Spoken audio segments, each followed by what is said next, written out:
అందరికీ మకర సంక్రాంతి శుభాకాంక్షలు. అండ్ ఈ వీడియోలో యూఎస్ఏలో అసలు మనం ఫెస్టివల్స్ ఎలా సెలబ్రేట్ చేసుకుంటున్నాం అనేది ఇండియాలో ఉన్న వాళ్ళకి తెలియడం కోసమే చేస్తున్నాను.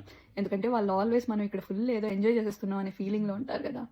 సో ఫస్ట్ ఆఫ్ ఆల్ ఇక్కడ festivals doesn't feel like festivals anymore. ఎందుకంటే అవి పబ్లిక్ హాలిడేస్ కాదు. అండ్ సంక్రాంతి అయితే ఈసారి వర్కింగ్ డే వచ్చింది. సో పొద్దున్నే లేచామా, కుదిరితే టెంపుల్కి వెళ్ళి పూజ చేసుకున్నామా, ఆ తర్వాత రొటీన్ వర్క్ లేకపోతే యూనివర్సిటీకి వెళ్ళడం క్లాసెస్ అని. అండ్ ఈవినింగ్ కొంచెం ఖాళీ అయ్యాక టైం దొరికినప్పుడు సంక్రాంతికి రిలీజ్ అయిన మూవీస్కి వెళ్ళడమే.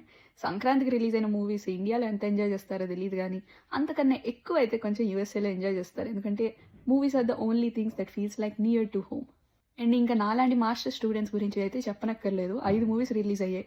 5టికి వెళ్ళాలంటే మాత్రం ఆస్తులు అమ్ముకోవాలి. ఎందుకంటే ఒక్కొక్క మూవీ యావరేజ్గా $20 to $25 ఉంది టికెట్. మీరు ఒకవేళ ఈ వీడియో ఇండియాలో ఇంట్లో ఉంటూ చూస్తుంటే మాత్రం బాగా ఎంజాయ్ చేస్తున్నారు కదా, కైట్స్ ఎగరేసుకుంటూ ఇంట్లో పిండి వంటలు చేసుకుంటూ. రేపైతే కనుమ, ఇంకా ఫుల్ నాన్ వెజ్ బిర్యానీస్ అన్నీ కదా. అంతేగాని యూఎస్లో ఉన్న వాళ్ళని మీరు బాగా ఎంజాయ్ చేస్తున్నారు కదా అన్నారనుకోండి, మామూలుగా ఉండదు. జోక్స్ అపార్ట్, అండ్ యూఎస్లో ఉన్న వాళ్ళు మీరు అసలు ఈ సంక్రాంతి ఎలా సెలబ్రేట్ చేసుకుంటున్నారు, and don't forget to send this video to your Indian friends.